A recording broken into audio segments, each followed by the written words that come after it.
Ce court-métrage s'inscrit dans la même série que les autres films mettant en scène Mickey, le premier étant Steamboat Willie. À la sortie de ce film, Mickey est encore en noir et blanc, il faudra attendre 1935 avec la fanfare pour que la souris passe à la couleur. À ce moment-là, Donald n'existait même pas encore, et Dingo n'était encore qu'un simple figurant bruyant. Seul Pluto, le chien de Mickey, était déjà bien implanté dans le décor de Disney. Et c'est justement ce dernier qui partage l'histoire avec la souris. Cette histoire donc parle de Mickey qui vit à la rue. Oui, bah c'est bon, ça va, j'ai compris. C'est donc la veille de Noël, et tandis que dans tous les autres Disney, tout le monde passe un moment chaleureux en famille, enfin presque tout le monde, Mickey lui joue du violon dans la rue afin de récolter quelques pauvres pièces pour se nourrir lui et son chien. Sauf que malheureusement, non seulement il ne récolte rien, mais en plus Mickey se fait péter à son violon par ses gros fils de pute. Pardon, je m'emporte.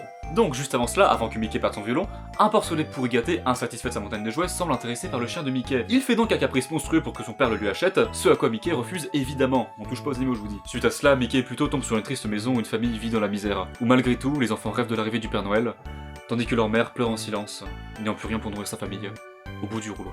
Non, mais ça va aller en fait finalement. Putain, est-ce qu'on peut aller encore plus loin s'il vous plaît? Mais bien sûr que oui. Face à cette triste réalité, une famille plus dans le besoin que lui-même, Mickey a une idée. Il retourne chez la riche famille et se sépare le cœur plein de larmes de son chien, son meilleur ami. Avec l'argent offert en échange, Mickey achète des montagnes de joies et de nourriture avant de se déguiser en Père Noël et ainsi rendre le rêve de la pauvre famille réalité.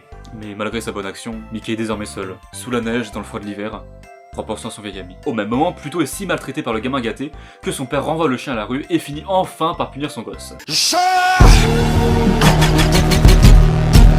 C'est comme ça que Pluto retrouve Mickey et qu'ils passent la soirée de Noël ensemble, tout en ayant contribué au bonheur d'une famille entière.